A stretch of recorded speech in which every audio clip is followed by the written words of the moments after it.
I was on my third deployment when the email came through.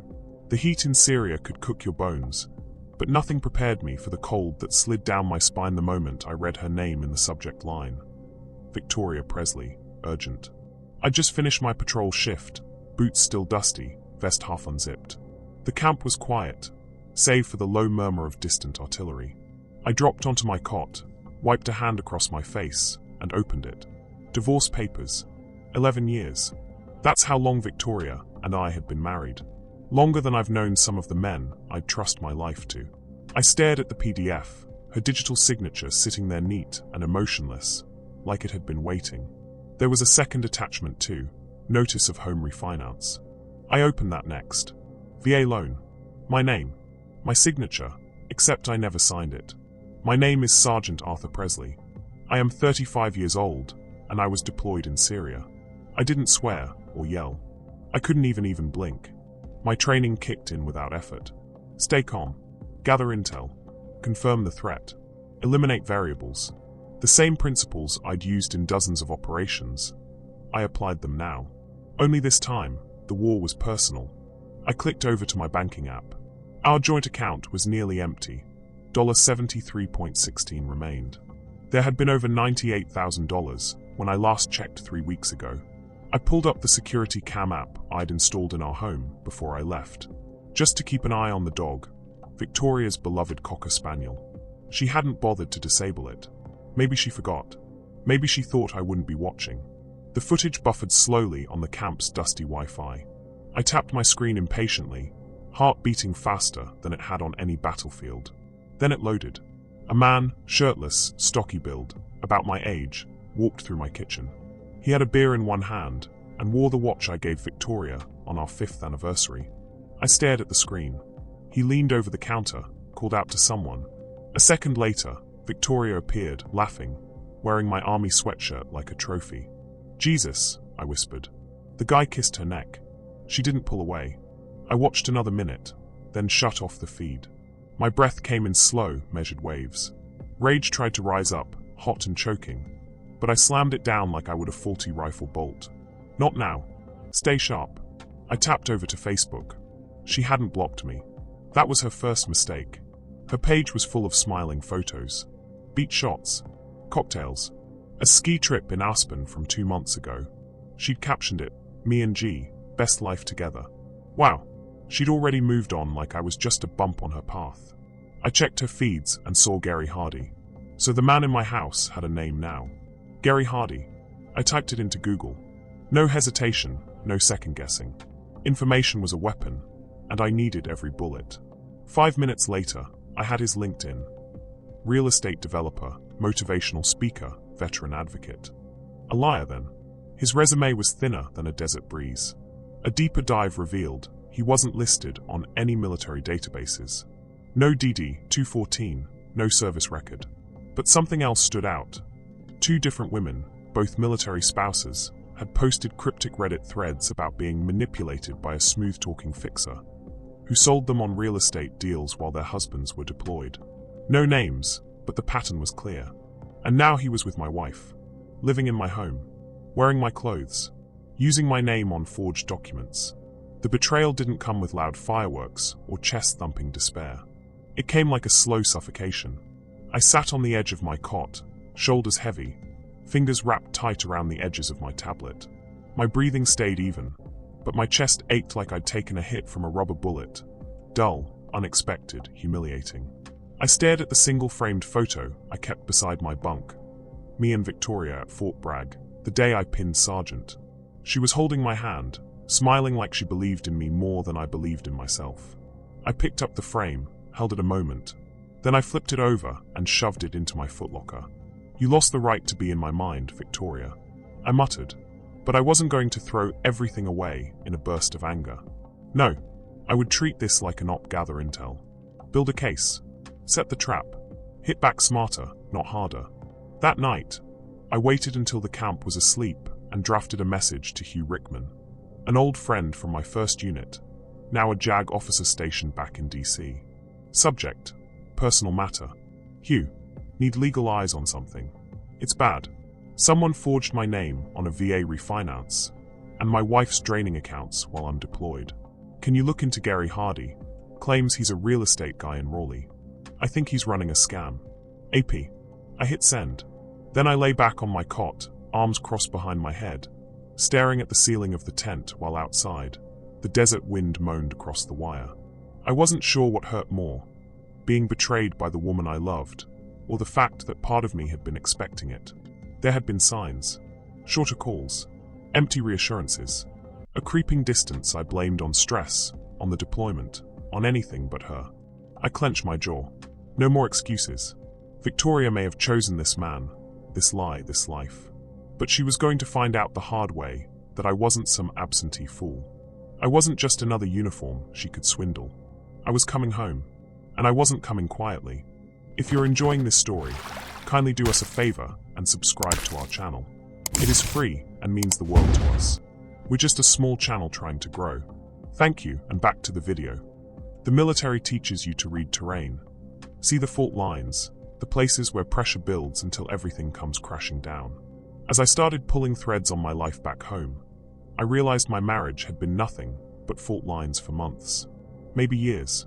Hugh Rickman responded within 24 hours. I'll keep this short, Art. What you're describing, it's fraud. Big time. If she forged your signature on a VA refinance, that's a federal offense. But we have to prove it. I'll dig into Hardy. You dig into your accounts. Send me everything. Paper trail is king. Hugh had always been a straight shooter.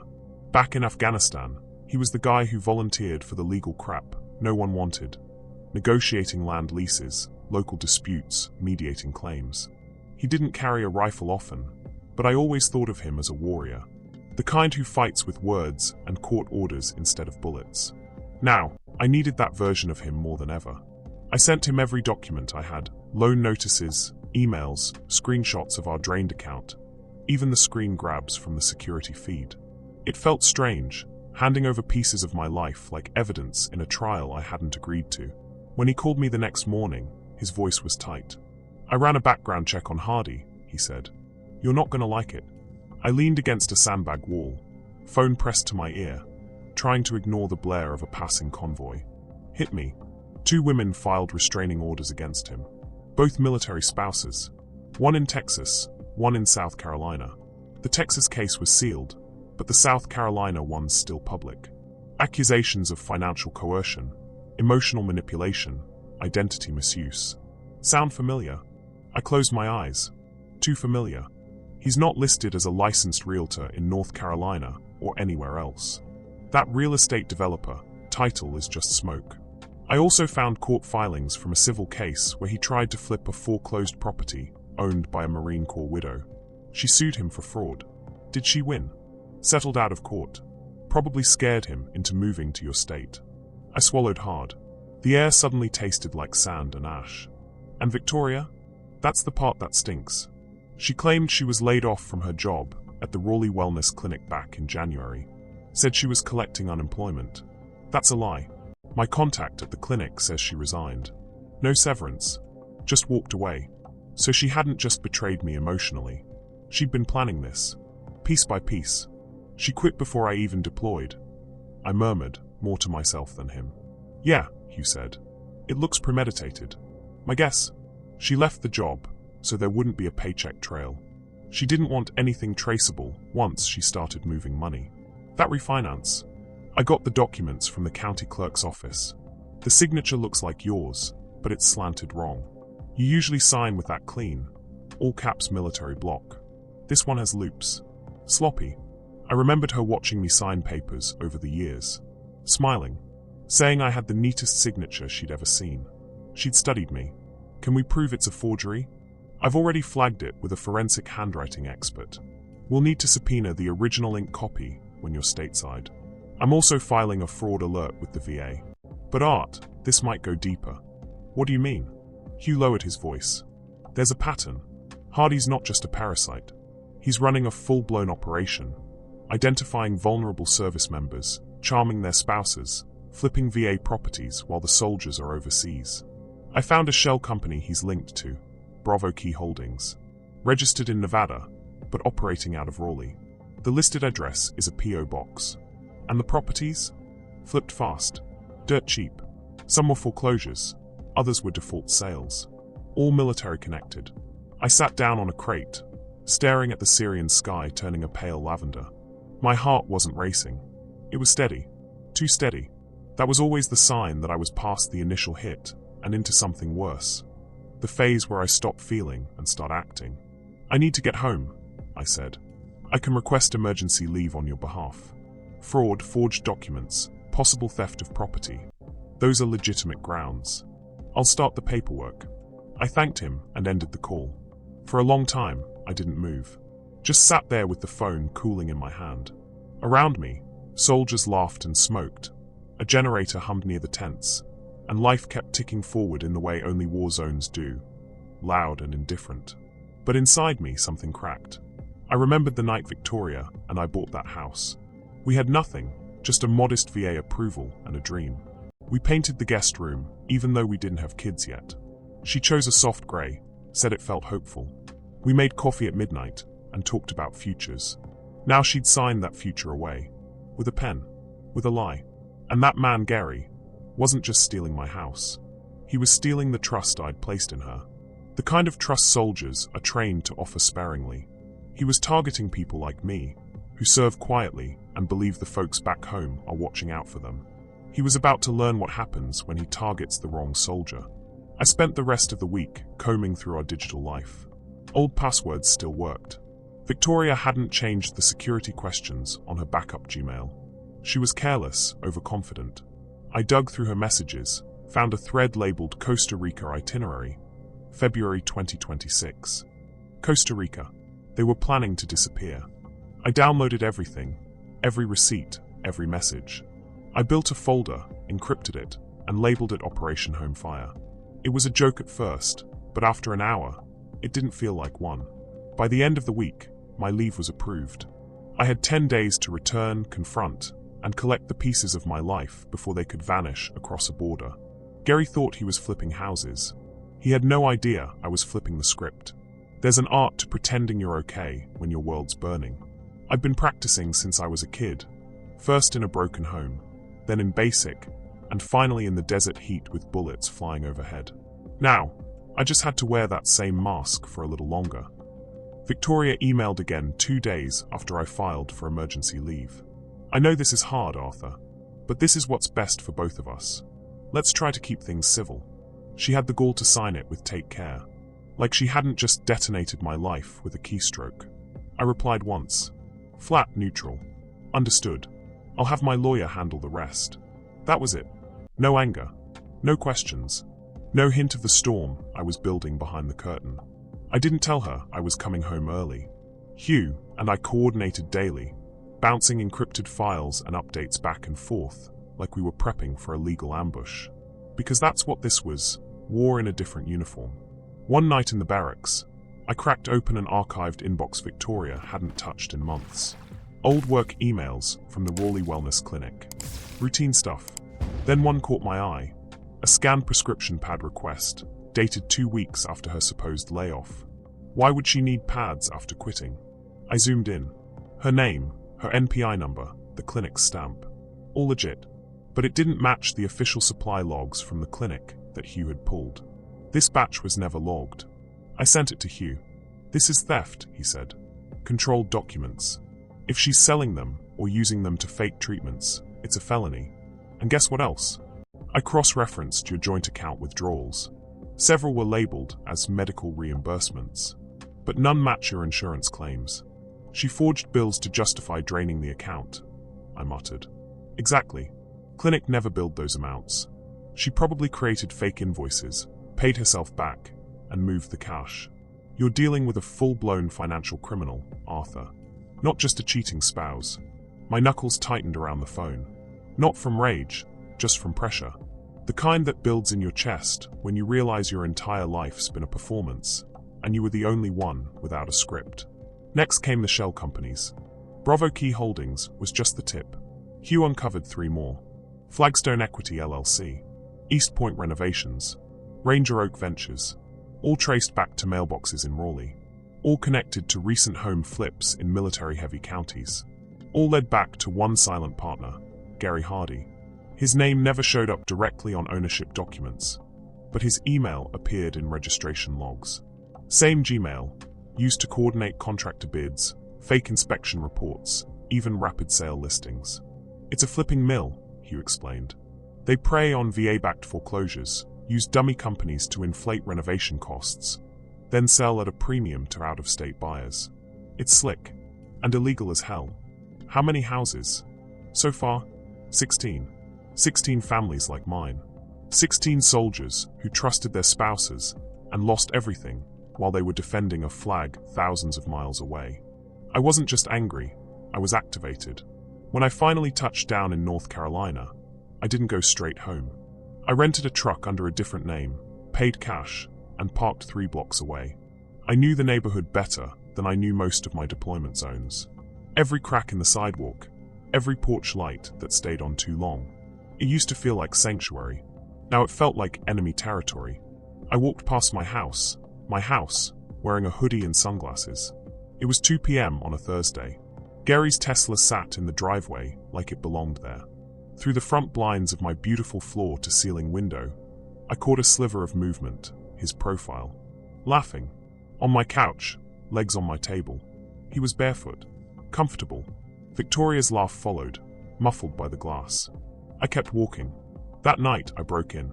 Technically, I didn't have to. My name was still on the deed, and I had my own set of keys. But old habits die hard. I came in through the back patio door, gloved, silent, moving like it was a recon op. The living room was staged like a catalogue. New throw pillows, wine glasses, his jacket on my chair. I planted a small wireless mic under the side table, and another inside the air vent near the kitchen. They were military grade, leftovers from a side job in counterintelligence. Battery life of 10 days. Clean audio. As I moved through the house, I took inventory. My family photos were gone. My Purple Heart had been boxed. My wedding portrait was stuffed into a drawer with a broken frame. I paused in the guest room. The one Victoria had painted grey for the kids we never had. It was now Gary's office. Real estate pamphlets, empty protein shake bottles, a whiteboard with a list of target zip codes. Camp Lejeune, Fort Liberty, Norfolk. He was expanding. I took photos, downloaded his files, found a burner phone with emails logged in, forwarded everything to Hugh. Then I left, locking the door behind me. 2 nights later, the mics caught what we needed. Gary's voice. These military guys are easy marks. They're too busy serving to check the damn paperwork. By the time they get back, the house is gone, the money's gone. What are they going to do? Sue from Syria? Then laughter. Victoria's. And once the divorce clears, we sell the place and move to Costa Rica. No taxes, no drama. She sounded relaxed. Carefree. Like she'd earned it. That was all I needed. I sent the files to Hugh and contacted the FBI's Veteran Fraud Task Force. They'd been sitting on a few vague leads, but couldn't crack the case open without a whistleblower. I wasn't just a whistleblower, I was patient zero. The next morning, I stood across the street as 2 black SUVs rolled in. FBI. 3 agents, no sirens. Calm. Professional. I watched as Gary opened the door in his boxer briefs, a smoothie in hand. The look on his face when the badge came out? That one I'll carry with me forever. Victoria appeared moments later, half-dressed, trying to smile her way through the questions. But her eyes darted toward my rented truck, and she knew it had to be me in it. She knew I was close. Watching. I didn't approach. Didn't need to. The trap had been set. And now it was closing. The courtroom was cold. Not the air was fine. It was the tone, the distance, the quiet buzz of fluorescent lights over the slow grind of justice. I sat 3 rows back, in uniform, spine straight. Not for them, for me. For the version of me that nearly lost everything to a smiling con artist and the woman he'd turned. Gary Hardy wore a charcoal suit and a scowl. He didn't look at me, not once. The smugness he used to wear like cologne had been stripped clean by the system. Or maybe by the facts. Maybe it was the moment the judge read out the words 10 years in federal prison for wire fraud, identity theft, conspiracy, and stolen valor. 10 years. I'd seen men get less for doing more. But this felt right. Not perfect, but right enough. He never served a day in uniform. Had told Victoria and the others he'd been Navy. Showed off a fake DD 214 at backyard parties. Claimed a deployment that never happened. Claimed honor that wasn't his. That charge, stolen valor, cut deeper than any of the rest. When the gavel came down, I felt, not relief, not triumph, just closure. A door sliding shut behind me, quiet and permanent. Victoria stood in a different courtroom weeks later. No orange jumpsuit, no handcuffs. She wore a pale blue dress, hair down. Still playing the part. She cried, claimed manipulation, confusion, desperation. Her lawyer painted her as Gary's victim. Said she never fully understood the documents she signed. That she didn't know they were fake. The judge believed just enough of it to spare her jail time, but not enough to let her walk away clean. She forfeited all financial claims. Lost her share of the house, the savings, the retirement fund. The forged documents were enough to void the prenup she thought protected her. I didn't speak during her hearing. Didn't even look at her until it was over. Outside, she approached me. Eyes glossy. Hands shaking. "Arthur, I didn't mean." "You did," I said evenly. "You just didn't think I'd come back to find out." She opened her mouth, closed it, and then walked away. I stood on the courthouse steps for a long while after that, watching the traffic pass like none of it mattered. And for the first time in a long time, I realized I could breathe again. The house sold fast. There's something poetic about a place that holds your worst memories becoming someone else's blank slate. I left the furniture, stripped it of anything personal, walked out with one duffel bag and my medals in a shoebox. I didn't say goodbye to anyone in Raleigh. I just got in the truck and headed north until the roads turned to gravel and the air stopped smelling like asphalt. Montana had always been a pipe dream. One of those someday places you talk about when the war's quiet and your buddy's cracking a beer. Now it was mine. The cabin sat on the edge of a pine ridge, miles from the nearest gas station. No neighbors. No noise. Just space. I found Rover at a shelter outside Missoula. They'd named him something stupid. Buttons or Milo. But he had the eyes of an old sergeant and a limp from a healed leg. German Shepherd mix. Maybe part wolf. First time I opened the truck door, he jumped in like he'd been waiting years. We never looked back. The non-profit came together faster than I expected.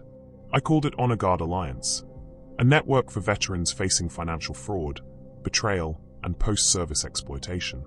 I built the website myself, scraped together donations from Army friends, and cold-called lawyers I trusted. Hugh joined as legal director. The mission was simple: help soldiers fight back against scams like mine.